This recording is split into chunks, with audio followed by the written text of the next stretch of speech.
പിതാവിൻ്റെയും പുത്രൻ്റെയും പരിശുദ്ധാത്മാവിൻ്റെയും നാമത്തിൽ ആമേൻ. നമുക്ക് ഒരുമിച്ച് പ്രാർത്ഥിക്കാം. ഈശോയെ, അങ്ങിൽ വിശ്വസിക്കാൻ, അങ്ങിലുള്ള വിശ്വാസം വഴി മുന്നോട്ട് നീങ്ങാൻ, ഓരോ ദിവസവും ഞങ്ങളുടെ ജീവിതത്തെ അങ്ങേ മാത്രം മുന്നിൽ കണ്ടുകൊണ്ട് നീങ്ങാൻ ഞങ്ങളെ സഹായിക്കണമേ. ഈശോയെ, ശുശ്രൂഷയിൽ പങ്കെടുക്കുന്ന എല്ലാ മക്കൾക്ക് വേണ്ടി പ്രാർത്ഥിക്കുന്നു. ശലോം ടി വിയിലൂടെ ഞങ്ങളുടെ കുടുംബങ്ങളിലേക്കും ഞങ്ങളുടെ വ്യക്തി ജീവിതങ്ങളിലേക്കും ആവശ്യമായ ബോധ്യങ്ങൾ നൽകാൻ അങ്ങ് ഈ ശുശ്രൂഷയെ അനുഗ്രഹിക്കുന്നതിനെ ഓർത്ത് നന്ദി പറയുന്നു. കർത്താവേ, ഇതിൻ്റെ പിന്നിൽ പ്രവർത്തിക്കുന്ന എല്ലാവരെയും ഓർത്ത് പ്രാർത്ഥിച്ച് അങ്ങയുടെ മുമ്പിലേക്ക് സമർപ്പിക്കുന്നു. അങ്ങയുടെ ഈ ശുശ്രൂഷ അങ്ങ് ഏറ്റെടുക്കണമേ. ഓരോ ദിവസവും അങ്ങിലേക്ക് കൂടുതൽ കൂടുതൽ അടുക്കാൻ ഈ ശുശ്രൂഷ വഴി അങ്ങയുടെ ശക്തി ഞങ്ങളിലേക്ക് അയക്കണമേ. പരിശുദ്ധ അമ്മ മാതാവേ, ശുശ്രൂഷയ്ക്ക് വേണ്ടി പ്രത്യേകം പ്രാർത്ഥിക്കണമേ. നമുക്ക് ചേർന്ന് ഒരുമിച്ച് പ്രാർത്ഥിക്കാം. നന്മ നിറഞ്ഞ മറിയമേ, സ്വസ്തി. കർത്താവ് അങ്ങയോടുകൂടെ സ്ത്രീകൾ അങ്ങ് അനുഗ്രഹിക്കപ്പെട്ടവളാകുന്നു. അങ്ങയുടെ ഉദരത്തിന്റെ ഫലമായി ഈശോ അനുഗ്രഹിക്കപ്പെട്ടവനാകുന്നു. പരിശുദ്ധ മറിയമേ, തമ്പുരാന്റെ അമ്മേ, പാപികളായ ഞങ്ങൾക്ക് വേണ്ടി ഇപ്പോഴും ഞങ്ങളുടെ മരണസമയത്തും തമ്പുരാന്റെ അപേക്ഷിക്കണമേ. ആമേൻ. പ്രിയപ്പെട്ട സൗരങ്ങളെ, നമുക്ക് കർത്താവിന് നന്ദി പറഞ്ഞുകൊണ്ട് ശുശ്രൂഷയുടെ നമ്മുടെ ഈ ഒരു ഈശോയിലുള്ള വിശ്വാസം വളരുന്ന ഈ ഒരു ശുശ്രൂഷയുടെ പുതിയൊരു എപ്പിസോഡിലേക്ക് നമുക്ക് പ്രവേശിക്കാം. കർത്താവ് നമുക്ക് വേണ്ടി ഒരുക്കി തരുന്ന ഈ സമയത്തിനെല്ലാം നമുക്ക് നന്ദി പറയാം. നമ്മൾ കഴിഞ്ഞ എപ്പിസോഡുകളിലൊക്കെ പറഞ്ഞു വരുന്ന കാര്യങ്ങളൊക്കെ നിങ്ങളുടെ മനസ്സിലുണ്ട്. പരിശുദ്ധാത്മാവ് ആവശ്യമുള്ള സമയങ്ങളിൽ അതെല്ലാം നിങ്ങളുടെ ഉള്ളിൽ ഒരു പ്രചോദനമായിട്ട് മുന്നോട്ട് നയിക്കുന്നുവെന്ന് വിശ്വസിക്കുന്നു. പരസ്പരം നമ്മൾ പ്രാർത്ഥിച്ച് കർത്താവിനെ മാത്രം മുന്നിൽ കണ്ടുകൊണ്ട് മുമ്പോട്ട് ധൈര്യത്തോടെ നമ്മൾ മുമ്പോട്ട് പോവാണ്. ഈശോയിൽ വിശ്വസിക്കുക എന്നുള്ള ആ ഒരു കൺസെപ്റ്റിൽ, ആ ഒരു തീമിൽ നിന്നുകൊണ്ടാണ് നമ്മൾ ഓരോ കാര്യങ്ങളും പഠിച്ചെടുക്കാനും ആ പഠിച്ചെടുക്കുന്ന വഴി അറിവിനെ അതിശയിക്കുന്ന ഒരു ജ്ഞാനത്തിലൂടെ മുന്നോട്ട് നീങ്ങാനുമാണ് നമ്മൾ പരിശ്രമിക്കുക. ഈശോയിൽ വിശ്വസിക്കുക എന്ന് വെച്ചാൽ അതിനൊരർത്ഥമായിട്ട് നമ്മളിങ്ങനെ കണ്ടിരുന്നു, ഐ സറണ്ടർ. ഞാൻ ഈശോയിൽ വിശ്വസിക്കുന്നു എന്ന് വെച്ചാൽ ഞാൻ ഈശോയിലേക്ക് എല്ലാം സമർപ്പിക്കുന്നു.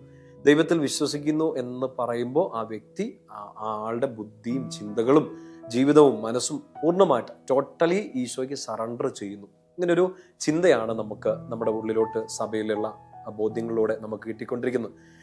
നമുക്ക് എഫേസോസ് ലേഖനം 3 അതിൻ്റെ 14 മുതലുള്ള വാക്യങ്ങളൊന്നും എടുക്കാം. അതായത് ഒരു സറണ്ടറിങ് നടത്തുമ്പോൾ ഞാൻ ദൈവത്തിൽ, പരിശുദ്ധ ത്രിത്വത്തിൽ ഞാൻ വിശ്വസിക്കുന്ന എൻ്റെ ദൈവത്തിൽ ഞാൻ എൻ്റെ ജീവിതം മുഴുവൻ സറണ്ടർ ചെയ്യുമ്പോൾ എൻ്റെ ജീവിതത്തിലേക്ക് വരുന്ന ഏറ്റവും വലിയ മാറ്റം എന്താണ്? ഓരോ വ്യക്തികളും പേഴ്സണലി ചിന്തിക്കേണ്ട ഒരു കാര്യം. എഫേസോസ് ലേഖനം 3 അതിൻ്റെ 14 മുതലുള്ള വാക്യങ്ങളാണ്. ഇക്കാരണത്താൽ സ്വർഗത്തിലും ഭൂമിയിലുമുള്ള എല്ലാ പിതൃത്വങ്ങൾക്കും നാമകാരണമായ പിതാവിന്റെ മുമ്പിൽ ഞാൻ മുട്ടുമടക്കുന്നു. ഈ 3 14 വാക്യങ്ങൾ നിങ്ങൾ ശ്രദ്ധിക്കണം. പരിശുദ്ധ ത്രിത്വത്തിന്റെ ഈ നാമം എടുത്തുപയോഗിക്കുന്ന വചനങ്ങളിൽ ഒന്നാണ്, സ്പെഷ്യൽ വചനങ്ങളാണ്. അപ്പൊ അതിനകത്തെ ആദ്യ ഭാഗം ഇങ്ങനെ പറയാം: ഇക്കാരണത്താൽ സ്വർഗത്തിലും ഭൂമിയിലുമുള്ള സകല പിതൃത്വങ്ങൾക്കും നാമകാരണമായ പിതാവിന്റെ മുമ്പിൽ ഞാൻ മുട്ടുകൾ മടക്കും. മറ്റൊരു വാക്കി പറഞ്ഞാൽ, catechism of the Catholic church 142 paragraph അനുസരിച്ച് ഐ സറണ്ടർ, ഞാൻ സമർപ്പിക്കുന്നു, ഈസ് ഈക്വൽ ടു ഞാൻ വിശ്വസിക്കുന്നു. പിതാവിനെ ഞാൻ വിശ്വസിക്കുന്നു. അർത്ഥം പിടികിട്ടുന്നുണ്ടല്ലോ. പിതാവിനെ ഞാൻ വിശ്വസിക്കുന്നു എന്ന് വെച്ചാൽ പിതാവിന്റെ മുമ്പിൽ ഞാൻ എല്ലാം കൊടുക്കുന്നു. അടുത്ത വചനം ശ്രദ്ധിക്കുക. അവിടുത്തെ മഹത്വത്തിന്റെ സമ്പന്നതയ്ക്ക് യോജിച്ച വിധം അവിടുന്ന് തന്റെ ആത്മാവിലൂടെ നിങ്ങളുടെ ആന്തരിക മനുഷ്യനെ ശക്തിപ്പെടുത്തണമെന്നും പൗലോസിലെ ഒരു പ്രാർത്ഥന പോലെ നടത്തുകയാണ്. പിതാവിന്റെ മുമ്പിൽ സറണ്ടർ ചെയ്യുന്ന ഒരാൾ, പിതാവിൽ വിശ്വസിക്കുന്ന ഒരാൾക്ക് സംഭവിക്കുന്ന എന്താണ്? പരിശുദ്ധാത്മാവിലൂടെ അയാളുടെ ആന്തരിക മനുഷ്യനെ ശക്തിപ്പെടുകയാണ്. എൻ്റെ മനസ്സ് നൊന്തിരിക്കുന്നു, എൻ്റെ മനസ്സ് കൺഫ്യൂസ്ഡ് ആയിട്ട് നിൽക്കുന്നു, പക്ഷെ ഞാൻ ഈശോയിൽ വിശ്വസിക്കുന്നു എന്ന് വെച്ചാൽ എന്താ? എൻ്റെ മനസ്സ്, എൻ്റെ കൺഫ്യൂഷൻ, എൻ്റെ ടെൻഷൻ, ആകുലത എല്ലാം ഞാൻ ഈശോയുടെ മുമ്പിൽ സറണ്ടർ ചെയ്യാണ്. അങ്ങനെ സറണ്ടർ ചെയ്യുമ്പോൾ എന്താ സംഭവിക്കുക? ആത്മാവിലൂടെ എൻ്റെ ആന്തരിക മനുഷ്യൻ, ഞാൻ ഈശോയുടെ മുമ്പിലേക്ക് സമർപ്പിച്ച എൻ്റെ മനസ്സ്, എൻ്റെ മുറിവുകൾ, എൻ്റെ ആകുലതകൾ, എൻ്റെ വ്യാകുലതകൾ, എൻ്റെ അസ്വസ്ഥതകൾ, എൻ്റെ ഉറക്കമില്ലായ്മ എല്ലാം ഈശോ ഏറ്റെടുത്ത് തൻ്റെ പരിശുദ്ധാത്മാവിലൂടെ എൻ്റെ ആന്തരിക മനുഷ്യനെ ശക്തിപ്പെടുത്തുന്നു. പിതാവിൽ സറണ്ടർ ചെയ്താൽ ആത്മാവിലൂടെ എൻ്റെ ആന്തരിക മനുഷ്യൻ ശക്തിപ്പെടുന്നു എന്ന് വെച്ചാൽ ഫെയ്ത്തിന്റെ, വിശ്വാസത്തിന്റെ റിസൾട്ടാണ്. ഞാൻ ശക്തിപ്പെടുകയാണ്, തീർന്നില്ല. പിതാവിന്റെ മുമ്പിൽ മുട്ടുമടക്കുന്ന, സറണ്ടർ ചെയ്യുന്ന, പരിശുദ്ധാത്മാവിൽ ആന്തരിക മനുഷ്യൻ ശക്തിപ്പെടുന്ന ഒരാൾ കിട്ടുന്ന ഏറ്റവും വലിയ ഗിഫ്റ്റ്. അടുത്ത വചനം 17 വാക്യം, വിശ്വാസം വഴി ക്രിസ്തു നിങ്ങളുടെ ഹൃദയങ്ങളിൽ വസിക്കണമെന്നും. പൗലോസിലെ ഒരു പ്രാർത്ഥന പോലെ തരുമ്പോൾ അതൊരു ആഹ്വാനം പോലെ, ഒരു ഓർമ്മപ്പെടുത്തൽ പോലെ നമ്മുടെ ഉള്ളിലോട്ട് വരണം. വിശ്വാസം വഴി ക്രിസ്തു എന്നിൽ എന്താ സംഭവിക്കുക? എൻ്റെ ഹൃദയത്തിൽ വസിക്കുന്നു എന്ന് വെച്ചാൽ വചനം മാംസമായി നമ്മുടെ ഇടയിൽ വസിച്ചു. ആരുടെ ഉള്ളിലാണ് വസിച്ചേ? ആ ഒരു പർട്ടിക്കുലർ സിറ്റുവേഷനിൽ നമ്മൾ ഓർക്കണം, പരിശുദ്ധ അമ്മയിൽ വചനം മാംസമായി ധരിച്ചു. എന്തുകൊണ്ടാണ്? മറിയം വിശ്വസിച്ചു, മറിയം ആമേൻ പറഞ്ഞു, ദൈവഹിതത്തിന് സ്വയം സമർപ്പിച്ചു. ഇതാ കർത്താവിന്റെ ദാസി. ശരിക്കും പറഞ്ഞാൽ പിതാവിന്റെ മുമ്പിൽ മുട്ടുമടക്കി, പിതാവിന്റെ മുമ്പിൽ സറണ്ടർ ചെയ്തു, പിതാവിനെ വിശ്വസിച്ചു. പരിശുദ്ധാത്മാവിലൂടെ ആന്തരിക മനുഷ്യൻ ശക്തിപ്പെട്ടു. ഒരു സാധാരണ പെൺകുട്ടി, ഒരു സാധാരണ സ്ത്രീ അന്നു മുതൽ ദൈവമാതാവായിട്ട് മാറുക. ആന്തരിക മനുഷ്യൻ ഉള്ളിലുള്ള ദ റിയൽ കർത്താവ് വിളിച്ച ഒരു റിയാലിറ്റിയിലോട്ട് ആ ഒരു ഹയർ ലെവലിലോട്ട് കയറുകയാണ്. ആന്തരിക മനുഷ്യൻ ശക്തിപ്പെടുകയാണ്. ക്രിസ്തു ഹൃദയങ്ങളിൽ വസിക്കുകയാണ്, ക്രിസ്തു ഉള്ളിൽ വസിക്കുകയാണ്. ആരുടെ ഉള്ളിൽ? വിശ്വാസമുള്ള ഒരാളാണ്. സോ ഞാൻ വിശ്വസിക്കുന്നു എന്ന് പറയുമ്പോൾ ഞാൻ സറണ്ടർ ചെയ്യുന്നു. ആത്മാവ് എൻ്റെ ആന്തരിക മനുഷ്യനെ ശക്തിപ്പെടുത്തുന്നു. ഈശോ എൻ്റെ ഹൃദയത്തിൽ വസിക്കുന്നു. എൻ്റെ പ്രിയപ്പെട്ട സഹോദരങ്ങളെ, നമ്മൾ വിശ്വസിക്കുമ്പോൾ, ഈശോയിൽ വിശ്വസിക്കുമ്പോൾ സംഭവിക്കുന്ന ഒരു കാര്യമാണ് പരിശുദ്ധ ത്രിത്വത്തിന്റെ ഒരു വാസഗേഹമായിട്ട് നമ്മൾ മാറുക. മാമോദീസയിൽ അങ്ങനെയല്ലേ സംഭവിക്കുക? മാമോദീസയിൽ നമ്മളൊരു വിശ്വാസം ഏറ്റു പറയാണ്. സാത്താനെയും അവന്റെ ആഡംബരങ്ങളെയും ഞാൻ തള്ളിപ്പറയാണ്. യേശു ക്രിസ്തുവിൽ ഞാൻ വിശ്വസിക്കുകയാണ്. ഇതൊരു കുഞ്ഞിന് വേണ്ടി ഒരു ജ്ഞാനസ്നാനം മാതാപിതാക്കൾ ഏറ്റു പറയുമ്പോൾ ആ കുഞ്ഞ് ആ സമയം മുതൽ മാമോദീസ തൈലം പൂശപ്പെടുന്നു, ജലത്താൽ മാമോദീസ മുക്കപ്പെടുന്നു. ഈ സമയം മുതൽ ഒരു പുതിയ വ്യക്തിയായി തീരുന്നു, പുതിയ വിശ്വാസിയായിട്ട് തീരുകയാണ്. ആ വിശ്വാസി എന്താ സംഭവിക്കുക? പിതാവിന്റെ കുഞ്ഞായി തീരുകയാണ്, പരിശുദ്ധാത്മാവിന്റെ വാസഗേഹമായി തീരുകയാണ്, മിശിഹായുടെ രാജകീയ പൗരോഹിത്യത്തിന്റെ ഭാഗമായി തീരുകയാണ്, ഒരു ന്യൂ പേഴ്സൺ ആയിട്ട് മാറുകയാണ്. എന്നുവെച്ചാൽ പരിശുദ്ധ ത്രിത്വം ഏറ്റെടുത്ത ഒരു ജീവിതമായിട്ട് മാറും. ആര്? ഒരു വിശ്വാസിയുടെ ജീവിതം. ഈശോടുള്ള സ്നേഹത്തിൽ വേരുപാകാൻ, അടിയുറയ്ക്കാൻ. സ്നേഹത്തിൽ, ഈശോടുള്ള സ്നേഹത്തിൽ വേരുപാകി അടിയുറച്ചാലുള്ള കാര്യം എന്താ? മറ്റെന്തെങ്കിലും വേരുപാകി അടിയുറച്ചാൽ നാളെ ഒരു കാറ്റടിക്കുന്നു, നാളെ ഒരു കോളടിക്കുന്നു, നമ്മൾ തകർന്നു വീഴും. രണ്ടു തരത്തിലുള്ള ഭവന നിർമ്മാണത്തെ കുറിച്ചൊക്കെ ഈശോ പറയുന്നില്ലേ? മണലിന്റെ മേലും പാറമേലും, രണ്ടിന്റെ മേലും എന്തായാലും ഈ സഹനങ്ങളുണ്ടായി. കാറ്റടിച്ചു, കോളടിച്ചു, രണ്ടിന്റെ പേരും അത് ഉറപ്പാണ്. നമ്മൾ എപ്പോഴൊക്കെ ചിന്തിച്ച് പങ്കുവെച്ചതുപോലെ വിശ്വസിച്ചാലും ഇല്ലേലും സഹനങ്ങളോ ഓഫ് കോഴ്സ് വരും. പക്ഷെ ഈ പാറമേൽ പണിത, വിശ്വാസത്തെ പണിത, സ്നേഹത്തിൽ വേരുവാകി അടിയുറച്ച ഈ ഭവനം, ഈ വ്യക്തി, നിങ്ങൾ തകർന്നു പോകില്ല. കാരണം വേര് സ്ട്രോങ് ആണ്, വേരാഴത്തിലേക്ക് പതിഞ്ഞു. ആരിൽ? ഈശോയിൽ ഇങ്ങനെ അള്ളിപ്പിടിക്കുന്ന ഒരു വിശ്വാസം. അതുകൊണ്ട് യാക്കോബൊക്കെ, പഴയ നിയമത്തിലെ യാക്കോബ്, ആ ഒരു സംഭവമില്ലേ, യാബോക്ക് നദീതീരത്ത് വെച്ചുള്ള ആ ഒരു അള്ളിപ്പിടുത്തം, ഒരു എൻകൗണ്ടറിന്റെ സമയത്ത് പറയില്ലേ, കർത്താവ് ഞാൻ നിന്നെ വിടാൻ പോകുന്നില്ല, എൻ്റെ കാലിന്റെ സ്റ്റെപ്പ് തെറ്റിയാലും ആ ഉളുക്ക് ജീവിതാവസാനം വരെ നിന്നാലും ഞാൻ നിന്നെ തള്ളി പറയാൻ പോകുന്നില്ല, ഞാൻ നിന്നെ വിട്ടുപോകാനും പോകുന്നില്ല. മുറുകെ പിടിക്കുന്ന ഒരു വിശ്വാസം, വേരുപാകി അടിയുറയ്ക്കുന്ന ഒരു വിശ്വാസം. പ്രിയപ്പെട്ട സ്വരങ്ങൾ, അങ്ങനെ ഒരു സ്നേഹത്തിൽ നമ്മൾ വേരുപാകി അടിയുറയ്ക്കുമ്പോൾ നമ്മൾ ഒറ്റയ്ക്കാവില്ല എന്ന് മാത്രമല്ല, വിശുദ്ധരുടെ ഒരു കൂട്ടായ്മ നമ്മുടെ കൂടെ നിന്ന് എല്ലാ വിശുദ്ധരോടുമൊപ്പം ക്രിസ്തുവിന്റെ സ്നേഹത്തിന്റെ നീളവും വീതിയും ഉയരവും ആഴവും ഗ്രഹിക്കാൻ സാധിക്കും. അറിവിനെ അതിശയിക്കുന്ന ക്രിസ്തുവിന്റെ സ്നേഹം നമ്മൾ ഗ്രഹിക്കും. അങ്ങനെ ദൈവത്തിന്റെ സമ്പൂർണതയാൽ നമ്മൾ പൂരിതരാകും. ഇതാണ് നമുക്ക് കിട്ടുന്ന ഏറ്റവും വലിയ അനുഗ്രഹം. വിശ്വസിച്ചാൽ നമുക്ക് കിട്ടുന്ന ഒരു അനുഭവം. ഇനി വിശ്വസിക്കുന്നില്ല, ഓരോ ചാഞ്ചാട്ടങ്ങൾ വരുമ്പോൾ, ഓരോ പരീക്ഷണങ്ങൾ വരുമ്പോഴത്തേക്കും ഞാൻ ഇട്ടേച്ച് പോവാണ്. എനിക്ക് നഷ്ടപ്പെടുന്നത് എന്തൊക്കെയാണെന്നറിയും? വിശ്വാസം തള്ളിപ്പറയുന്ന ഒരു വ്യക്തിക്ക് നഷ്ടപ്പെടുന്നത് ഒന്നാമത്തെ കാര്യം, ഇതെല്ലാം ഇറക്കി വെക്കാൻ ഒരു സ്ഥലമില്ല, ഇതൊന്നും ഏറ്റെടുക്കാൻ ഒരാളില്ല. സ്വയം സഹിച്ച്, സ്വയം വേദനിച്ച്, നിരാശപ്പെട്ട് ഡിപ്രഷനിലേക്കൊക്കെ പോവാണ്. പ്രിയപ്പെട്ട കുഞ്ഞുങ്ങൾ, സഹോദരങ്ങൾ, എന്തെങ്കിലുമൊക്കെ ഒരു ട്രോമ, ഒരു ഫീലിങ്സ്, ഒരു ഇൻസെക്യൂരിറ്റി ഫീലിങ്സ്, ഒരു അസ്വസ്ഥതകൾ, അരക്ഷിതാവസ്ഥകൾ, ഭയങ്ങളിലൂടെയൊക്കെ കടന്നു പോവാണെങ്കിൽ ഫസ്റ്റ് തിങ് നിങ്ങൾ ആദ്യം ചെയ്യേണ്ട ഒരു കാര്യം ഇതാണ്: ഈശോയിൽ വിശ്വസിക്കുക. ബാക്കി എന്തും ലോകം തരുന്ന ആശ്വാസങ്ങളൊക്കെ മാറും. നിങ്ങൾ ഇന്ന് എന്താവസ്ഥയിലൂടെയാണ് കടന്നു പോകുന്നതെങ്കിലും ഈശോയുടെ മുമ്പിലേക്ക് ഒന്ന് സറണ്ടർ ചെയ്തേ, ഈ പിതാവിന്റെ മുമ്പിൽ ഒന്ന് സറണ്ടർ ചെയ്തേ. നിങ്ങൾ തളർന്നിരിക്കുന്ന നിങ്ങളുടെ മനസ്സ്, നിങ്ങളുടെ ആന്തരിക മനുഷ്യൻ, നിങ്ങളുടെ ആ ഉള്ള് ശക്തിപ്പെടും. പരിശുദ്ധാത്മാവ് നിങ്ങളെ ശക്തിപ്പെടുത്തും. ഈശോ നിങ്ങളിൽ വസിക്കും. ഈശോ നിങ്ങളുടെ അടുത്ത് വന്ന് നിൽക്കും. നിങ്ങൾ ശക്തിപ്പെടും. ഒരു വിശുദ്ധരുടെ ഐക്യം നിങ്ങളുടെ കൂടെ ഉണ്ടാവും.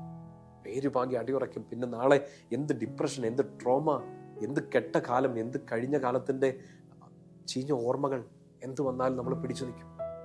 സ്നേഹത്തിൽ വേരുപാകി അടിയുറച്ച, സ്നേഹത്തെ, അറിവിനെ അതിശയിക്കുന്ന ഒരു സ്നേഹം കൊണ്ട് നിങ്ങൾ നടന്നാൽ ഇതിന്റെ എല്ലാം ബേസ് എവിടാണ്? I believe. ഞാൻ വിശ്വസിക്കുന്ന ഈശോയെ, എൻ്റെ അവിശ്വാസത്തെ പരിഹരിച്ച് നീ എന്നെ കൂടുതൽ വിശ്വസിക്കാൻ സഹായിക്കണമെന്ന് പ്രാർത്ഥിക്കുക. നമുക്ക് നമ്മുടെ മുമ്പിൽ വന്നിരിക്കുന്ന ഈ ജീവിതം, ആത്മീയ ജീവിതം, ഭൗതിക ജീവിതത്തിലൊക്കെ എൻ്റെ പ്രിയപ്പെട്ട സ്വരങ്ങളെ മുന്നോട്ട് പോകാനുള്ള ഏറ്റവും വലിയ ചാലക ശക്തി, ഡ്രൈവിംഗ് ഫോഴ്സ് ഇതാണ് ഈശോയിലുള്ള വിശ്വാസം. ഹെബ്രായർക്കുള്ള ലേഖനം 12-ാം അധ്യായം 1-ാം വാക്യം ഇങ്ങനെയാണ്: നമുക്ക് ചുറ്റും സാക്ഷികളുടെ ഒരു വലിയ സമൂഹമുള്ളതിനാൽ നമ്മെ വിഷമിപ്പിക്കുന്ന ഭാരവും പാപവും നമുക്ക് നീക്കിക്കളയാം. നമുക്കായി നിശ്ചയിച്ചിരിക്കുന്ന ഈ ഓട്ടപ്പന്തയം സ്ഥിരോത്സാഹത്തോടെ നമുക്ക് ഓടാം. നമ്മൾ ചിലപ്പോൾ അതൊരു നോർമൽ ലാംഗ്വേജിൽ വായിച്ചാൽ തന്നെ നമുക്ക് നമ്മുടെ ഒരു ലൈഫ് റിയാലിറ്റി ആയിട്ട്, ജീവിതത്തിന്റെ ഒരു യാഥാർത്ഥ്യമായിട്ട് തന്നെ പിടികിട്ടില്ലേ? നമുക്ക് ഓടണം. ഈ ഓട്ടം ഓടിയേ തീരുള്ളൂ. ഈ ഭൂമിയിൽ നമ്മുടെ കാൽസ്പർശമേറ്റ സമയം മുതൽ, കുഞ്ഞിക്കരച്ചിൽ ഈ ഭൂമിയെ ഞെട്ടിച്ച സമയം മുതൽ ഒരു ഓട്ടം നമുക്ക് വേണ്ടി നിശ്ചയിച്ചിട്ടുണ്ട്. അത് ആരും ഓടണം? നമ്മൾ തന്നെ ഓടണം. പകരം അപ്പനോടോ, അമ്മയോടോ, ജീവിത പങ്കാളിയോടോ, മക്കളോടോ, കൂട്ടുകാരോടോ, ഗുരുക്കന്മാരോടോ ഇല്ല. നീ ഓടേണ്ട ഓട്ടം ഈ ട്രാക്ക് തെറ്റാതെ, ഇടയ്ക്കൊന്ന് വീണാലും എഴുന്നേറ്റ് ഓടുക എന്നുള്ളത്, ഈ പാപവും ഭാരവും ഒക്കെ നീക്കിയിട്ട് ഓടുക എന്നുള്ളത് ഇറ്റ് ഈസ് എൻ്റെ ഡ്യൂട്ടിയാണ്, നിന്റെ ഡ്യൂട്ടിയാണ്. ഓടിയേ മതിയാവും. എന്താണ് അതിനുള്ള ചാലക ശക്തി, അല്ലെങ്കിൽ എന്താണ് ഡ്രൈവിംഗ് ഫോഴ്സ്, മോട്ടിവേറ്റിംഗ് ഫോഴ്സ്? മുമ്പോട്ട് ഓടാൻ നിനക്ക് തോന്നാനൊരു കാരണം. നമുക്ക് ചിലപ്പോൾ ഈ ഓട്ടപ്പന്തയം, ഈ ജീവിതം ഇവിടെ ഇടയ്ക്ക് വെച്ച് അവസാനിപ്പിക്കാൻ ഒരു 100 കാരണങ്ങൾ ഉണ്ടാവും, ഒരു 100 എക്സ്ക്യൂസ് ഉണ്ടാവും. ചിലതൊക്കെ വാലിഡ് ആയിട്ട് വരെ കേൾക്കുന്നവർക്ക് തോന്നിയേക്കാം, അയ്യോ നീ എങ്ങനെ ജീവിച്ചിരിക്കുന്നു, എങ്ങനെ നീ പിടിച്ചു നിൽക്കുന്നു എന്നൊക്കെ ചിലപ്പോൾ ചോദിച്ചേക്കാം. 100 കാരണങ്ങളാണ് നമുക്ക് ഈ ഓട്ടം അവസാനിപ്പിക്കാൻ. 100 കാരണങ്ങളാണ് ഈ ബാറ്റൺ കയ്യിൽ നിന്ന് വഴുതി പോകാൻ വേണ്ടിയിട്ട്. കാരണം മുമ്പിൽ ഓടുമ്പോൾ ഈ ബാറ്റൺ മേടിക്കാൻ പോലും ഒരാളില്ല. ഒരു റിലേ റേസ് അല്ല, ഇതൊരു സിംഗിൾ മാൻ സിംഗിൾ വുമൺ ജേണിയാണ്. ചിലപ്പോൾ ഏറ്റവും അടുത്ത് ഉള്ളവർ പോലും തൽക്കാലത്തേക്ക് പോലും ഈ ബാറ്റൺ മേടിച്ചിട്ട് ഞാൻ കുറച്ച് ദൂരം ഓടാന്ന് പറയാൻ നമുക്കാരും ഉണ്ടാവും. ഈ ഓട്ടം നീ ഓടി തീർത്തേ മതിയോ. പൗലോസ്ലീഹയൊക്കെ അതൊക്കെയല്ലേ ഒടുക്കത്തിൽ ഇങ്ങനെ വലിയ ഒരു ആനന്ദത്തോടെ പറയുന്നത്, എനിക്ക് വേണ്ടി നിശ്ചയിച്ച ഓട്ടപ്പന്തയം ഞാൻ പൂർത്തിയാക്കി, നല്ലപോലെ ഞാൻ ഓടി, എനിക്കിനി ഒരു സമ്മാനമൊക്കെ ഉണ്ട്. നമുക്ക് അങ്ങനെ പൗലോസ്ലീഹയെ പോലെയൊക്കെ പറയാൻ പറ്റണ്ടേ? പൗലോസ്ലീഹയൊക്കെ ഓട്ടം പൂർത്തിയാക്കാൻ പറ്റിയത് എന്തുകൊണ്ടാണ്? നമ്മളൊക്കെ ഓടുന്ന അതേ ട്രാക്കിൽ കൂടിയാണ് പൗലോസ്ലീഹ നമുക്ക് മുമ്പേ ഓടിയത്. വിഷമങ്ങളുണ്ടായി, തെറ്റിദ്ധാരണകളുണ്ടായി, ഒറ്റുകൊടുക്കലുകളുണ്ടായി, കാരാഗ്രഹം, ചങ്ങല, 40-1 കുറവ്, അടി, കപ്പൽ ഛേദം, കയ്യിൽ പാമ്പ് ചുറ്റുന്നു. നമ്മളിതൊക്കെ വായിച്ചിട്ടില്ലേ പൗലോസ്ലീഹയുടെ ലേഖനങ്ങളിൽ? ഇഷ്ടം പോലെ കാരാഗ്രഹവും ചങ്ങലയൊക്കെയാണ് എനിക്ക് വേണ്ടി ജെറുസലേമിൽ കാത്തിരിക്കുന്നതെന്നൊക്കെ മുൻകൂട്ടി തന്നെ പൗലോസ്ലീഹ പറയുന്നുണ്ട്. എന്നിട്ടും ഈശോയുടെ ആ വിശ്വാസത്തെ മുറുകെ പിടിച്ച്, ഈശോയുള്ള വിശ്വാസത്തെ മുറുകെ പിടിച്ച് ഓട്ടം ഓടി. നമ്മുടെ അവസാനമൊക്കെ പറയാൻ പറ്റുന്നത്, ഞാൻ നന്നായിട്ട് ഓടിയത്. നമുക്കിപ്പോൾ ഒരു ലൈഫ് സിറ്റുവേഷൻ്റെ ഒരു ബ്രേക്കിൽ നിൽക്കുകയായിരിക്കും. ഇനി അടുത്ത സ്റ്റെപ്പ് എന്ത്, അടുത്തൊരു തീരുമാനം എന്ത് അറിയില്ല. ഒരു കുഴിയിൽ നിൽക്കുകയായിരിക്കും. ഇതിൽ നിന്ന് കയറി വരണം, അടുത്തൊരു തീരുമാനം എടുക്കണം. നിന്നുപോയൊരു സംഭവത്തെ ചിലപ്പോൾ റീസ്റ്റാർട്ട് ചെയ്യണമായിരിക്കും, ചിലപ്പോൾ സ്റ്റോപ്പ് ചെയ്തിട്ട് പുതിയൊരു കാര്യം തുടങ്ങാനായിരിക്കും. നമ്മുടെ ഉള്ളിൽ വേണ്ട ഒരു കാര്യമാണ് ഈശോയിലുള്ള വിശ്വാസം. നമ്മളിലുള്ള ആത്മവിശ്വാസം പോലും അല്ല, നമ്മളിലുള്ള ആത്മവിശ്വാസം കൊണ്ട് ചെയ്ത ചില കാര്യങ്ങൾ കൊണ്ടുവന്ന ഒരു ഇരുട്ടിൽ ചിലപ്പോൾ കുടുങ്ങിക്കിടക്കുന്ന ഒരു ഇത് കേൾക്കുന്നുണ്ടാവും. നിന്റെ ബുദ്ധിശക്തി, നിന്റെ പ്ലാനുകൾ, പദ്ധതികൾ, ഓർഗനൈസിങ് കപ്പാസിറ്റി, ആത്മവിശ്വാസം എല്ലാം നന്നായിട്ട് ചെയ്തുകൊണ്ടിരുന്ന നീ ചിലപ്പോൾ ഇപ്പോൾ ഒരു സിറ്റുവേഷൻ പരാജയപ്പെട്ടിരിക്കുകയായിരിക്കും. സാധാരണമാണ്, തോറ്റുപോയേക്കാം, ആരും തോറ്റു. പക്ഷെ കയറി വരാൻ, ഇത് നിർത്താതെ ഈ ഓട്ടപ്പന്ത് ഇനിയും മുന്നോട്ട് പോകാൻ വേണ്ടി ഈശോയുടെ പ്രിയപ്പെട്ട കുഞ്ഞ്, നിനക്കുള്ള ഏറ്റവും പ്രചോദനം ഈശോയാണ്. ഈശോ തന്നെയാണ്, ഈശോയുള്ള വിശ്വാസമാണ്. 12-ാമത്തെ അധ്യായത്തിന്റെ 2-ാമത്തെ വാക്യമാണ് നമ്മുടെ ആ ഡ്രൈവിംഗ് ഫോഴ്സ്. വാക്യം ഇങ്ങനെയാണ്: നമ്മുടെ വിശ്വാസത്തിന്റെ നാഥനും അതിനെ പൂർണ്ണതയിലെത്തിക്കുന്നവനുമായ യേശുവിനെ കണ്ടുകൊണ്ട് വേണം നമ്മൾ ഓടാൻ. വേറെ ആരുമല്ല, നമ്മുടെ മുമ്പേ പോയി ഓടിയ അപ്പനോ അമ്മയോ, നമ്മുടെ മുമ്പേ വിശ്വാസത്തിന്റെ തിരിതെളിച്ച് തന്നവരെ കണ്ടിട്ടൊന്നുമല്ല. കാരണം അവരവരുടെ ഓട്ടം ഓടിയത്, അവരവരുടെ ട്രാക്കിലാണ് ഓടിയത്. നിന്റെ ട്രാക്കിൽ നീ തന്നെ ഓടിയാൽ മതിയോ, ഇവിടെ നീ തന്നെ എഴുന്നേറ്റേ മതിയോ. ഈശോയിലുള്ള വിശ്വാസം, ഈശോ മുമ്പിൽ ഉണ്ടെന്നുള്ള വിശ്വാസത്തിൽ നീ ഓടണം. നമ്മുടെ വിശ്വാസത്തിന്റെ നാഥനും അതിനെ എത്തിക്കുന്നവനുമായ യേശുവിനെ മുന്നിൽ കണ്ടുകൊണ്ട് വേണം നമ്മൾ ഓടാൻ. ആ വാക്യത്തിന്റെ തുടർച്ച ഇങ്ങനെയാണ്: അവൻ തനിക്കുണ്ടാകുന്ന സന്തോഷം ഉപേക്ഷിച്ച് അവമാനം വകവയ്ക്കാതെ കുരിശ് ക്ഷമയോടെ സ്വീകരിച്ചു, ദൈവസിംഹാസനത്തിന്റെ വലതുഭാഗത്ത് അവൻ അവരോധിക്കപ്പെടുകയും ചെയ്തു. എന്നുവെച്ചാൽ സഹനങ്ങളൊന്നും ഇല്ലാതിരുന്നല്ല, ഈശോയെ തന്നെ വചനം ഏറ്റവും നല്ല എക്സാമ്പിളായിട്ട് കാണിക്കുക. ഇട്ടേച്ച് പോവാം, കുരിശുകൾ ഉപേക്ഷിക്കാം, കളിയാക്കലുകൾക്ക് തിരിച്ച് മറുപടി കൊടുക്കാം, ഈ അവമാനം വേണ്ടാന്ന് വെക്കാം, തിരിച്ച് തൻ്റെ സ്വർഗീയ സിംഹാസനത്തിലേക്ക് ചുമ്മാ പോകാം. പക്ഷെ അവൻ ആ കുരിശ് ഏറ്റെടുത്തു. നമുക്ക് വേണ്ടി കൂടി ഈശോ കുറെ ദൂരം ഓടി. അതുകൊണ്ടാണ് ലേഖനകർത്താവ് നമുക്ക് ഏറ്റവും നല്ല പ്രചോദന ശക്തി തരിക. നമ്മുടെ വിശ്വാസത്തിന്റെ നാഥനും അതിനെ പൂർണ്ണതയിലെത്തിക്കാൻ പറ്റുന്നവനുമായ ഈശോയെ കണ്ടുകൊണ്ട് വേണം ഓടാൻ. നിനക്ക് കുറവുണ്ട്, എനിക്ക് കുറവുണ്ട്. വിശ്വാസത്തിന്റെ മേഖലയിൽ മാത്രമല്ല, നമുക്ക് ധൈര്യക്കുറവുണ്ട്, നമുക്ക് പേടികളുണ്ട്, നമുക്ക് പാപങ്ങളുണ്ട്. നമുക്ക് മുന്നോട്ട് പോകാൻ ചിലപ്പോൾ ഒന്നും നമ്മളെ പ്രചോദിപ്പിക്കുന്നുണ്ടാവില്ല. സഹായിക്കാൻ ഒരു ഉന്തോ ഒരു തള്ളോ ഒരു കുഞ്ഞു പുഷ് തരാൻ പോലും, ഒന്ന് താങ്ങാൻ പോലും ഒരാളുണ്ടാവില്ല. അപ്പോൾ പറയാ ഈശോ അവിടെ തന്നെ ഉണ്ട്. ഈശോയെ നോക്കിക്കൊണ്ട് മാത്രം ഓടിക്കൊള്ളുക. കാരണം ഇത് പൂർണ്ണതയിൽ എത്തിക്കാൻ ആർക്കേ പറ്റുള്ളൂ? ഈശോയ്ക്ക്. നമ്മൾ തന്നെ ഓടിയാൽ പോലും പെർഫെക്റ്റ് ആവില്ലായിരിക്കും. കാരണം നമ്മുടെ കുറവുകൾ ഇങ്ങനെ മുളച്ച് നിൽക്കുകയാണ്, എഴുന്നേറ്റ് നിൽക്കുകയാണ്. നമ്മുടെ കുറവുകൾ നമ്മുടെ മുമ്പിൽ ഒരു ചോദ്യചിഹ്നമായിട്ട് നിൽക്കുകയാണ്. പക്ഷെ അതിനെ പൂർണ്ണതയിൽ എത്തിക്കും ആര്? നീ ഓടാൻ തയ്യാറായാൽ ഇത് പെർഫെക്റ്റ് ആക്കി ഈശോ മാറ്റും. ഇതതിന്റെ പൂർണ്ണതയിൽ എത്തിക്കും. അതുകൊണ്ട് നമ്മൾ വിശ്വസിക്കുമ്പോൾ ആരെ നോക്കണം? ഈശോയെ തന്നെ നോക്കണം. എന്ത് സാഹചര്യത്തിലും ഈ ഓട്ടപ്പന്തയം എത്ര റൗണ്ട് നിങ്ങൾ ഓടേണ്ടി വന്നാലും, ഇത് 100 മീറ്റർ ആവട്ടെ, 200 മീറ്റർ ആവട്ടെ, 400 മീറ്റർ ആവട്ടെ, ഒരു ക്രോസ് കൺട്രി ആവട്ടെ, you have to run the race. ഇടയ്ക്ക് വെച്ച് നിർത്താൻ നമുക്ക് ഓപ്ഷൻ ഇല്ല. ഇത് ഓടിക്കൊണ്ടിരിക്കും. കൂടെ നിന്നവർ ചിലപ്പോൾ തളരുമായിരിക്കും, പുറത്ത് നിൽക്കുന്നവർ ചിലപ്പം പ്രോത്സാഹിപ്പിക്കും, ചിലപ്പോൾ കളിയാക്കും, ചിലപ്പോൾ നിന്നെ കൊണ്ട് ഇത് തീർക്കാൻ പറ്റത്തില്ലെന്ന് ചിലപ്പോൾ നിന്റെ മനസ്സ് തന്നെ, നിന്റെ കാലുകൾക്ക് വേഗത, ശരീരത്തിന് ആരോഗ്യം ഒക്കെ ഉണ്ടെങ്കിലും മനസ്സ് നിന്നോട് പറയുന്നുണ്ടോ നിന്നെ കൊണ്ട് പറ്റില്ലെന്ന്. ആത്മവിശ്വാസത്തിന്റെ മോട്ടിവേഷൻ ക്ലാസ്സുകളൊക്കെ ഇങ്ങനെ കൊത്തി നമ്മൾ കേട്ടോണ്ടിരിക്കും. പുസ്തകങ്ങൾ വായിച്ച് അവസാനം ഈ പുസ്തകം കീറിക്കളയാൻ വേണ്ടി തോന്നുന്നുണ്ടാവും. ഒന്നും നമ്മളെ മോട്ടിവേറ്റ് ചെയ്യില്ല. പ്രിയപ്പെട്ട സോറി, ഒരു മോട്ടിവേഷണൽ സ്പീക്കറോ ഒരു മോട്ടിവേറ്റിംഗ് പുസ്തകം ഒന്നും അല്ല നമുക്ക് ഗൈഡിങ് ഫോഴ്സ്, ഒന്നും അല്ല നമ്മുടെ ചാലകശക്തി. കാരണം ഇവരാരും നമ്മളോടുന്ന ഓട്ടം ഓടിയിട്ടില്ല. നമ്മളോടേണ്ട ഓട്ടം അല്ല അവരുടെ മുമ്പിലുള്ളത്. അതുകൊണ്ട് ഈശോയെ മാത്രം നോക്കുക. കാരണം അവൻ നമുക്ക് മുമ്പേ ഓടിയിട്ടുണ്ട്. നമ്മൾ മുട്ടിടിച്ച് വീഴേണ്ട വഴികളിലെല്ലാം നമ്മൾ തകർന്നു പോകാതിരിക്കാൻ വേണ്ടി ഈശോ മുമ്പേ പോയി മുട്ടിടിച്ച് വീണു.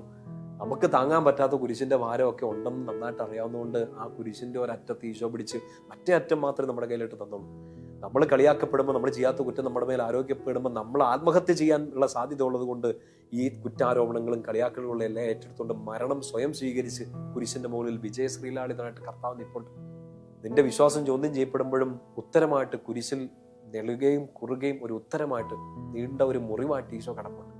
എല്ലാം തീർന്നു എന്നൊക്കെ പറഞ്ഞ് വിശ്വാസം പോലും ചോദ്യം ചെയ്യപ്പെടുന്ന ഇരുട്ടിന്റെ കല്ലറകളിൽ കുടുങ്ങിക്കിടക്കുമ്പോൾ ഈ കല്ലറയെ ഭേദിച്ച് ഈ ഇരുട്ടിനെ മാറ്റിക്കളഞ്ഞ് ഒരിക്കലും ആർക്കും എടുത്തു മാറ്റാൻ പറ്റാത്തൊരു പ്രകാശം സൃഷ്ടിച്ചുകൊണ്ട് ഈശോ മൂന്നാം നാൾ ഉയർത്തെഴുന്നിട്ടുണ്ട്.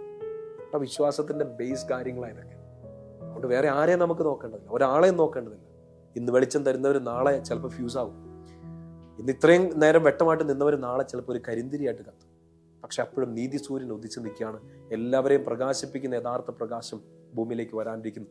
യോഹന്നാന്റെ സുവിശേഷം ആരംഭിക്കുന്നത് നമ്മൾ കാണുന്നുണ്ട്. ആ പ്രകാശത്തെ മാറ്റാനോ അതിനെ മറച്ചു പിടിക്കാനോ ഒരിരുളിനും കഴിഞ്ഞില്ല. അന്ധകാരത്തെ തൊപ്പിച്ചോടിക്കുന്ന ഈശോയുടെ പ്രകാശം. So look at him. ഈശോയെ നോക്ക്, മറ്റാരെയും നോക്കേണ്ടതില്ല. ഈശോയെ നോക്കാൻ നമുക്ക് സാധിക്കണം. പരിശുദ്ധാത്മാവോടൊക്കെ നമ്മൾ കൂടുതലും പ്രാർത്ഥിക്കേണ്ടതാണ്. എൻ്റെ പ്രതിസന്ധികളിൽ, എൻ്റെ വേദനകളിൽ, എൻ്റെ വിശ്വാസം ചോദ്യം ചെയ്യപ്പെടുന്ന സമയങ്ങളിൽ പരിശുദ്ധാത്മാവെ ഈശോയെ നോക്കാൻ എന്നെ സഹായിക്കണമേ. പ്രിയപ്പെട്ട സ്വരങ്ങളെ, കാറ്റഗിസത്തിൽ 147 ഖണ്ഡികയിൽ CCC 147 അതിലിങ്ങനെ ഈ പഴയ നിയമത്തിലെ കുറച്ച് വ്യക്തികളെയൊക്കെ എടുത്ത് പറയാൻ വേണ്ടിയിട്ട് ഈ ഹെബ്രായർ 11 കോട്ട് ചെയ്തുകൊണ്ട് തന്നെ ഇത് പറയുന്നുണ്ട്. ദൈവികമായ അംഗീകാരം ലഭിച്ച പഴയ നിയമത്തിലെ പൂർവികരെ കുറിച്ചൊക്കെ പറഞ്ഞിട്ട് ഒരു സ്റ്റേറ്റ്മെന്റ് ഇങ്ങനെയാണ്: ദൈവം നമുക്കായി കൂടുതൽ ശ്രേഷ്ഠമായത് കരുതിയിട്ടുണ്ട്. നമ്മുടെ വിശ്വാസത്തിന്റെ നാഥനും അതിനെ പൂർണ്ണതയിൽ എത്തിക്കുന്നവനുമായ ദൈവപുത്രനായ യേശുവിൽ വിശ്വസിക്കാനുള്ള വരം. അപ്പൊ നമ്മളിപ്പോ കണ്ടു, ഈ വചനങ്ങളൊക്കെ ധ്യാനിക്കുമ്പോൾ നമുക്ക് കാണുന്നുണ്ട്, ആരെ നോക്കിയിട്ട് ഓടണം? ഈശോയെ നോക്കിയിട്ട് ഓടണം. നമ്മുടെ കുടുംബവും നമ്മുടെ ജോലിയും പഠനവും ശുശ്രൂഷകളും എല്ലാം ഈശോയെ നോക്കിയിട്ട് വേണം നമ്മൾ ഈ ഓട്ടം ഓടാൻ. അങ്ങനെ ഓടാൻ സാധിക്കണമെങ്കിൽ, ഈശോയെ അങ്ങനെ നോക്കണമെങ്കിൽ അതൊരു വരമാണ്. ഇറ്റ്സ് എ ഗ്രേസ് എന്നാണ് നമ്മൾ പഠിക്കുക. ശ്രദ്ധിച്ചൊന്ന് കേട്ടെ, നമ്മുടെ വിശ്വാസത്തിന്റെ നാഥനും അതിനെ പൂർണ്ണതയിൽ എത്തിക്കുന്നതിനുമായ ദൈവപുത്രനായ യേശുവിൽ വിശ്വസിക്കാനൊരു വരം. സോ ഈശോ നമ്മുടെ മുമ്പിൽ ഈ പ്രതിസന്ധിയിൽ, ഈ ഓട്ടപ്പന്തയത്തിന് മുമ്പിൽ നിൽക്കുമ്പോഴും ഈശോയെ നോക്കാൻ, ഈശോയെ വിശ്വസിക്കാൻ വേണ്ടി നമുക്ക് എന്ത് വേണം? ഒരു ഗ്രേസ് വേണം, ഒരു അനോയിന്റിങ്, ഒരു അഭിഷേകം, ഒരു വരം വേണം. അവിടെയാണ് നമ്മൾ വീണ്ടും പരിശുദ്ധാത്മാവിലേക്ക് ഡിപ്പെൻഡ് ചെയ്യേണ്ടത്. ഈശോയിൽ വിശ്വസിക്കാൻ എന്നെ സഹായിക്കണമേ പരിശുദ്ധാത്മാവേ എന്ന് പ്രാർത്ഥിക്കണം. നമ്മൾ കഴിഞ്ഞ ഏതോ ഒരു എപ്പിസോഡിൽ ഇങ്ങനെ കണ്ടില്ലേ, പത്രോസ്ലിഹായൊക്കെ പ്രസംഗം ആരംഭിച്ചത് ഈശോ ദൈവത്താണെന്ന് പ്രഘോഷിക്കാൻ തുടങ്ങിയത് ആരിൽ നിന്ന് ശക്തി സ്വീകരിച്ചിട്ടാ? ഉന്നതത്തിൽ നിന്ന് ശക്തി സ്വീകരിച്ച് പരിശുദ്ധാത്മാവ് നിറഞ്ഞു നിന്നിട്ടാണ് അവർ ചെയ്തത്. സ്റ്റീഫനെ കുറിച്ച് നമ്മളിങ്ങനെ ഒരു കുഞ്ഞു കാര്യം പറഞ്ഞിരുന്നു. ചെറിയ കാര്യങ്ങൾ ഏൽപ്പിച്ചിട്ടും അത് ഏറ്റവും മനോഹരമായിട്ട് ചെയ്യാൻ പറ്റിയത് എന്തുകൊണ്ടാണ്? പരിശുദ്ധാത്മാവും ജ്ഞാനവും നിറഞ്ഞു നിന്നുകൊണ്ടാണ് സ്റ്റീഫൻ അത് ചെയ്യാൻ പറ്റിയത്. ആ കുഞ്ഞു കാര്യം നന്നായിട്ട് ചെയ്തപ്പോൾ പരിശുദ്ധാത്മാവ് ആ വ്യക്തിയെ, ആ ഒരു ചെറുപ്പക്കാരനെ അടുത്തൊരു ലെവലിലേക്ക്, ഈശോയിലേക്ക് കൂടുതൽ അടുപ്പിക്കുകയാണ്. വിശ്വാസത്തിന്റെ അടുത്തൊരു ലെവലിലേക്ക് ഉയർത്തുകയാണ്. അവിടെ നിന്ന് കുഞ്ഞ് ആരും ശ്രദ്ധിക്കാത്ത ഒരു ശുശ്രൂഷ ചെയ്ത ഒരാളെ ഈശോയെക്കുറിച്ച് പ്രഘോഷിക്കാൻ വേണ്ടിയിട്ട് ആ പരിശുദ്ധാത്മാവ് എടുത്ത് ഉപയോഗിക്കുകയാണ്. അവന്റെ മുമ്പിൽ തർക്കത്തിൽ ആർക്കും പിടിച്ചു നിൽക്കാൻ പറ്റില്ലെന്നാ വായിക്കുക. അപ്പസ്തോല പ്രവർത്തനത്തില് 6-ാമത്തെ അധ്യായത്തിലല്ലേ നമ്മളിത് കാണുക. 6-ാമത്തെ അധ്യായത്തിൽ 8-ാമത്തെ വാക്യം: സ്റ്റെഫാനോസ് കൃപാവരവും ശക്തിയും കൊണ്ട് നിറഞ്ഞ് പല അത്ഭുതങ്ങളും വലിയ അടയാളങ്ങളും ജനമധ്യത്തിൽ പ്രവർത്തിച്ചു. എങ്ങനെ പ്രവർത്തിച്ചു? വചനം ശ്രദ്ധിച്ചു നോക്കണം. സ്റ്റെഫാനോസ് കൃപാവരവും ശക്തിയും, ശക്തി തരുന്ന ആരാണ്? പരിശുദ്ധാത്മാവാണ്. കൃപ വരങ്ങൾ തരുന്ന ആരാണ്? പരിശുദ്ധാത്മാവാണ്. ഏത് വരം? പർട്ടിക്കുലർലി ചിന്തിക്കേണ്ട ഒരു കാര്യമാണ്. കാറ്റഗിസം 147 147 നമ്മൾ വായിക്കുന്നത് ഈശോയിൽ വിശ്വസിക്കാൻ, ഈശോയെ നോക്കാനുള്ള വരം. മറ്റൊന്നിലേക്ക് നോക്കാനല്ല. ആരെ നോക്കാൻ? ഏത് പ്രതിസന്ധി ഘട്ടത്തിലും എൻ്റെ വിശ്വാസത്തിന്റെ നാഥനും അതിനെ പൂർണ്ണതയിൽ എത്തിക്കുന്നവനുമായ എൻ്റെ ഈശോയെ തന്നെ ഞാൻ നോക്കാനുള്ള വരം, ശക്തി ആര് തരുന്നു? പരിശുദ്ധാത്മാവ് തരുന്നു. സ്റ്റെഫാനോസ് കൃപാവരവും ശക്തിയും കൊണ്ട് നിറഞ്ഞ് പല അത്ഭുതങ്ങളും പ്രവർത്തിച്ചു. പിന്നെയും പ്രതിസന്ധികളുണ്ടായി. ആ ടേബിളിന്റെ അടുത്ത് നിന്നാൽ, പാത്രം കഴുകി കൊടുത്താൽ, ഭക്ഷണം വിളമ്പി കൊടുത്താൽ വലിയ പ്രശ്നങ്ങളൊന്നും ഉണ്ടാവുന്നില്ലായിരുന്നു. ഈശോയെക്കുറിച്ച് പ്രഘോഷിക്കാൻ തുടങ്ങി. ശക്തിയോടൊപ്പം തന്നെ പരീക്ഷണങ്ങളും വന്നു. പക്ഷെ എന്താ സംഭവിച്ചത്? 10-ാമത്തെ വാക്യം 6:10: എന്നാൽ അവന്റെ സംസാരത്തിൽ വെളിപ്പെട്ട ജ്ഞാനത്തോടും ആത്മാവിനോടും എതിർത്ത് നിൽക്കാൻ അവർക്ക് കഴിഞ്ഞില്ല. അവൻ്റെ ഉള്ളിൽ കിട്ടിയൊരു കൃപയുണ്ടായിരുന്നു, ഒരു വരം ഉണ്ടായിരുന്നു, ഗ്രേസ് ഉണ്ടായിരുന്നു. പിന്നീട് രക്തസാക്ഷിയാക്കി മാറ്റുന്ന ഒരു പവർ, ഒരു ധൈര്യം ഉണ്ടാകും. അതിനോട് എതിർത്ത് നിൽക്കാൻ ശത്രുക്കൾക്ക് പറ്റിയില്ലെന്നാണ്. 7-ാമത്തെ അധ്യായം പിന്നീട് സമയം പോലെയൊക്കെ വായിക്കുന്നത് സ്റ്റെഫാനോസിന്റെ പ്രസംഗം, ബ്യൂട്ടിഫുൾ ആയ പ്രസംഗം. നമ്മൾ ബൈബിളൊക്കെ പഠിക്കാൻ ശ്രമിക്കുന്നതിന് മുമ്പിൽ ഒരു വലിയ ചലഞ്ചായിട്ട് നിൽക്കുകയാണ് സ്റ്റീഫൻ. ഈ സ്റ്റീഫൻ ജ്ഞാനവും അറിവും ദൈവിക വരങ്ങളും ശക്തിയും കൊണ്ട് മാത്രമല്ല നിറഞ്ഞത്, വചനം കൊണ്ട് നിറഞ്ഞൊരു വ്യക്തിയാണ്. 7-ാമത്തെ അധ്യായത്തിൽ ഈ സ്റ്റീഫന്റെ പ്രസംഗം നിങ്ങളൊന്ന് വായിച്ചു നോക്കണം. ലിറ്ററലി വിഷ്വലൈസ് ചെയ്തുകൊണ്ട് അത് കേൾക്കണം. സ്റ്റീഫൻ ശരിക്കും പറഞ്ഞാൽ പഴയ നിയമം മുഴുവനും കൂടെ ഒറ്റ അധ്യായത്തിൽ പറയാം. വിശുദ്ധ സ്റ്റെഫാനോസിനെ കുറിച്ച് എനിക്ക് പേഴ്സണലി ഏറ്റവും കൂടുതൽ സന്തോഷം തോന്നുന്ന കാര്യങ്ങളൊന്നും ഇതാണ്. ബൈബിള് മുഴുവനും നന്നായിട്ട് അറിയാം.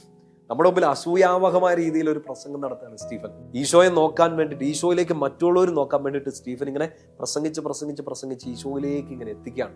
ആ പ്രസംഗം എനിക്ക് തോന്നുന്നത് നമ്മൾ വായിച്ചു പോകുമ്പോൾ ചിലപ്പം അബ്രപ്റ്റ് എൻഡിങ് ആണ്, പെട്ടെന്ന് എൻഡ് ചെയ്യുന്ന പോലെ തോന്നും. കാരണം വലിയൊരു പ്രശ്നം അവിടെ ഉണ്ടാവുകയാണ്. സ്റ്റീഫനെ കൊല്ലാൻ വേണ്ടിയിട്ടുള്ള നീക്കങ്ങളൊക്കെ വരികയാണ്. ഈ വിശ്വാസത്തോടെ പ്രഘോഷിച്ച സ്റ്റീഫന്റെ മുമ്പിൽ ആ പ്രഘോഷിക്കുന്ന വിശ്വാസം, നീ ഇത് വിശ്വസിക്കുന്നുണ്ടോടാ എന്ന് ചോദിക്കുന്ന തരത്തിൽ ഒരു പരീക്ഷണം വരികയാണ്. സ്റ്റീഫനെ കൊല്ലാൻ വേണ്ടി ഒരു പ്ലാൻ ഇടുകയാണ്. 7-ാമത്തെ അധ്യായം 54-ാമത്തെ വാക്യം ഇങ്ങനെയാണ്: അവർ ഇത് കേട്ടപ്പോൾ അവന്റെ നേരെ കോപാക്രാന്തരായി പല്ല് കടിച്ചു. എന്നാൽ അവൻ പരിശുദ്ധാത്മാവിനാൽ നിറഞ്ഞ് സ്വർഗത്തിലേക്ക് നോക്കി ദൈവത്തിന്റെ മഹത്വം ദർശിച്ചു. ദൈവത്തിന്റെ വലതുഭാഗത്ത് ഈശോ നിൽക്കുന്നതും കണ്ടു. ശത്രുക്കൾ ഇങ്ങനെ അവനെ നോക്കുമ്പോൾ അവന്റെ മുഖം ദൈവദൂതനെ പോലെ പ്രകാശിച്ചു എന്നൊക്കെ നമ്മൾ അതിനു മുമ്പ് വായിച്ചിട്ടുണ്ട്. ഈ സ്റ്റീഫൻ ഈശോയെ നോക്കി ഈശോ എഴുന്നേറ്റ് നിൽക്കുന്നതൊക്കെ കണ്ടു എന്നൊക്കെ ഉള്ളതും നമ്മൾ വായിച്ചിട്ടുണ്ട്, ധ്യാനിച്ചിട്ടുണ്ട്. ഈ ഭാഗം നന്നായിട്ടൊന്ന് ശ്രദ്ധിക്കണം. 7:54 അവർ അവന് നേരെ കോപാക്രാന്തരായി ദേഷ്യപ്പെട്ട് അവന് നേരെ പല്ല് കടിച്ചു. സ്റ്റീഫൻ എന്ത് ചെയ്തു? പരിശുദ്ധാത്മാവിൽ നിറഞ്ഞ് സ്വർഗത്തിലേക്ക് കണ്ണുകൾ ഉയർത്തി ഈശോയെ നോക്കി, ഈശോയെ കണ്ടു. നമ്മുടെ വിശ്വാസം എന്താണെന്നാ പറഞ്ഞേ? ഈശോയെ നോക്കുക എന്നുള്ളതാണ് നമ്മുടെ വിശ്വാസം. ഈശോയിൽ വിശ്വസിക്കുക എന്നുള്ളതാണ്. ഈ പ്രതിസന്ധിയിൽ, ഈ ഓട്ടപ്പന്തയത്തിൽ തളരുമ്പോൾ, ഈ നമ്മൾ ഓടുന്ന വഴികളിൽ ആണികളും കുപ്പിച്ചില്ലുകളും കല്ലേറുകളും ഒക്കെ വന്ന് വീഴുമ്പോൾ ആ കല്ലേറുകളിലേക്കോ കുപ്പിച്ചില്ലുകളിലേക്കോ എറിയുന്ന ആളുകളിലേക്കോ നോക്കാതെ നമ്മുടെ വിശ്വാസത്തിന്റെ നാഥനും അതിനെ പൂർണ്ണതയിൽ എത്തിക്കുന്നതുമായ ഈശോയെ നോക്കി ഓടുന്ന ഒരു ജീവിതത്തിന്റെ പേരാണ് വിശ്വാസ ജീവിതം. സ്റ്റീഫൻ ഏറ്റവും നല്ല എക്സാമ്പിൾ പറയാം. കാറ്റഗിസം 147 നമ്മളോട് പറഞ്ഞു, അങ്ങനെ ഈശോയെ നോക്കണമെങ്കിൽ നിങ്ങൾക്കൊരു ഗ്രേസ് വേണം, ഒരു വരം വേണം. നമ്മൾ ഈ വായനകളിൽ നിന്നൊക്കെ മനസ്സിലാവുന്നു, ആ വരം തരുന്ന ആരാണ്? ആ ശക്തിയും ജ്ഞാനവും കൃപയും തരുന്ന ആരാണ്? പരിശുദ്ധാത്മാവാണ്. പരിശുദ്ധാത്മാവിൽ നിറഞ്ഞു നിന്നുകൊണ്ട് ഏറ്റവും നന്നായിട്ട് കാര്യങ്ങൾ ചെയ്ത സ്റ്റീഫൻ വചനപ്രഘോഷത്തിന് ശേഷം അയാളുടെ മുമ്പിലേക്ക് ഒരു പ്രതിസന്ധി വരികയാണ്.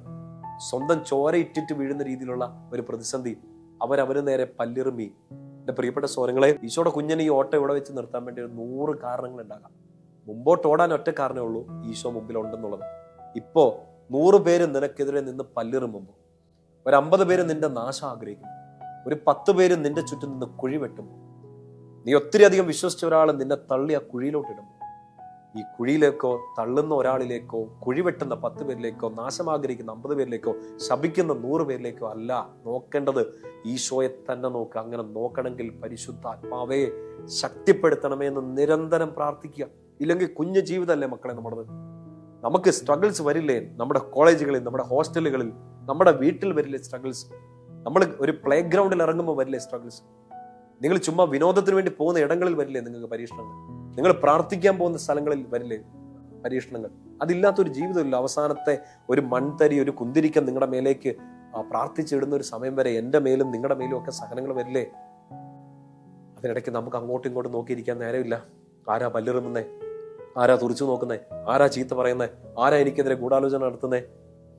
V don't have time. നമുക്കിതിനൊന്നും സമയമില്ല. കാരണം നമുക്കൊരു ഓട്ടപ്പന്തയം ഓടി തീർക്കാനുണ്ട്. ഈശോയോട് ഇന്ന് പ്രാർത്ഥിക്കുക, പരിശുദ്ധാത്മാവോട് ഇന്ന് പ്രാർത്ഥിക്കുക, ഈ വരം എനിക്ക് തരണേ. സ്റ്റീഫന് കൊടുത്തതുപോലെ, വിശുദ്ധ സ്റ്റീഫന് കൊടുത്ത പോലെ ഒരു വരം. ആ വരം കിട്ടിയാൽ നീ പിന്നെ ഈ പ്രതിസന്ധികളിലേക്കോ പ്രതിസന്ധി സമ്മാനിച്ചവരിലേക്കോ അല്ല നോക്കുന്നത്. ഈ പ്രതിസന്ധി അതിജീവിച്ച് ഈ ഓട്ടപ്പന്തയം പൂർത്തിയാക്കാൻ നിന്റെ മുമ്പേ ഓടുന്ന, നിന്നെ പരിപൂർണതയിൽ എത്തിക്കുന്ന വിശ്വാസത്തിന്റെ നാഥനെ, ഈശോയെ മാത്രമേ നീ നോക്കൂ. നമുക്കിനി നോക്കിയിരിക്കാൻ നോക്കിയിരിക്കാൻ പറ്റില്ല. നമുക്ക് ഈശോയെ നോക്കാം. ഈശോയെ നോക്കുന്നവൻ പ്രകാശിതരാകും. അവിടുത്തെ നോക്കിയവർ പ്രകാശിതരായി. അവരിനിമേൽ അന്ധകാരത്തിൽ നടക്കില്ല. വചനത്തിന്റെ ഒരു പ്രോമിസാണത്. സോ ഈ ഇരുട്ട് വരുമ്പോൾ വിശ്വാസം ചോദ്യം ചെയ്യപ്പെടുമ്പോൾ, വിശ്വാസം ഇത്രയൊക്കെ മതിയെന്നൊക്കെ തോന്നിപ്പോകുമ്പോൾ, വിശ്വാസം വേണ്ടാന്ന് പോലും തോന്നിപ്പോകുമ്പോൾ നമ്മുടെ മുമ്പിൽ ഒരു ഓപ്ഷൻ മാത്രമേ ഉള്ളൂ. Believe, look at him.